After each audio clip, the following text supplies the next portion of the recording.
it was quite a good report of what is happening. Went through the economy, transportation, the environment, education, and so on. So I liked it. Prof, you said the environment. You had one ministry that is overseeing the issue of Galamsey. What is your assessment of your fight against the Galamsey? Your own assessment? I think it's a very good thing that is happening. We have done very well, and if we look at the evidence, we've done much better than most people will recognize, to the extent that other African countries are coming to learn from our experience. So we've done very well. I mean, look at where we started from.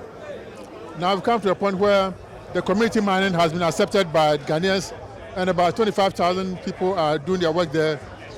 The mining with impunity is no longer there. People hired to do that. People who were dying in the pits, death has reduced by about 90%, and this is very commendable. And also, if we look at the fact that it's no longer attractive to be here, that is why a lot of Ghanaians are doing their trade in the other African and West African countries. For example, Cote d'Ivoire, Liberia, a lot of Ghanaians, other foreigners, and the Chinese are even there, doing the Galamsey. We've done a very good job.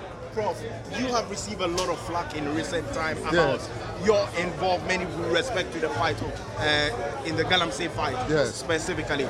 Names have been mentioned. They said your son, they said even you yourself, you were directly involved. What is your response to this? It is not true. I mean, look at me. I have been around for a very long time.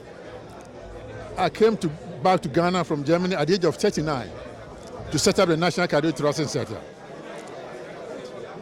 The building there was constructed without a city contribution from the government. Now I've trained people. I reformed the Ghana Record Society, founded the Ghana Art Foundation to help. Everything that I've done in this world is for Ghanaians. I've not done anything for myself. Look at me. I've not taken bribe before. I've not extorted money from anybody before. I've not done anything wrong before. And it saddens my heart that people can associate me with illegality. This is wrong. Prof, is your son involved in He is not. What is he involved in with respect to mining? He is not involved in anything, and the world will get to know very soon. There are calls for you to resign. Will you resign? For what purpose? They say you are failed and you are neck deep in it, allegedly. Will you resign? No, I've told you. I mean, you are asking me about what we've done so far, and I've given you a run out. Do you think that with this assessment I should resign?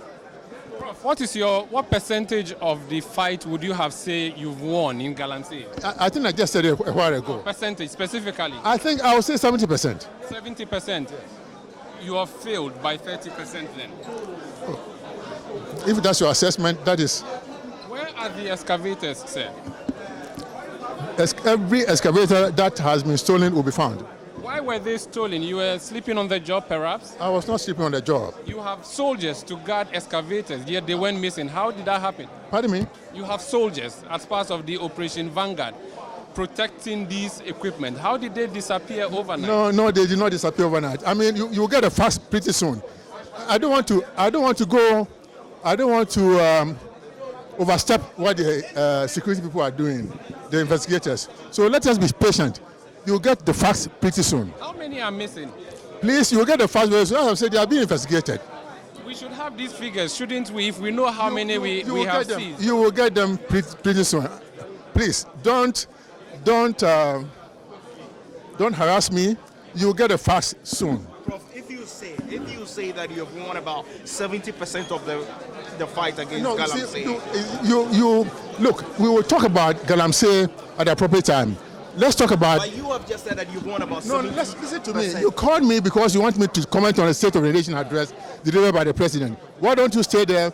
When you exhaust it, then we can have another time to talk about. The state of the water bodies of the country is pretty much a state of the country.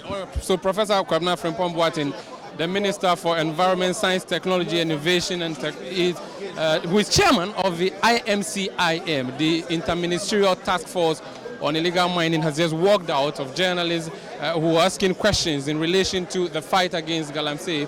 He says he has done 70% success in the fight against Galamsey, but clearly there are questions that have to be answered, and these questions are what we are expecting to get from the professor, who is the chairman of the committee that has been set up by the president. Suffice it to say, the first time the information about the disappearance of excavators came to the fore, it was this professor, the Minister for Environment, Science, Technology and Innovation, who has been mentioned or has this comment attributed to him. The whereabouts of these excavators is pretty much an essential issue that has to be asked.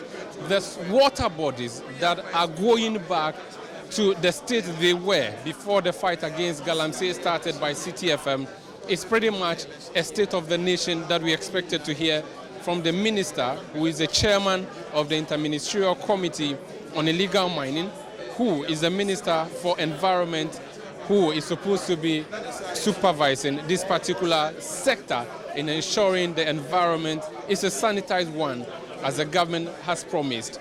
But you've heard him there. The response is that he has done 70%, but that's all we are getting for now. At the appropriate time, he would be speaking to the issues. He says he has also denied that his son is involved in any Galamsey activity, and he talks about what he has done in the past. This is Citi Newsroom on Citi TV. I am Umaru Sandamadu. Oh.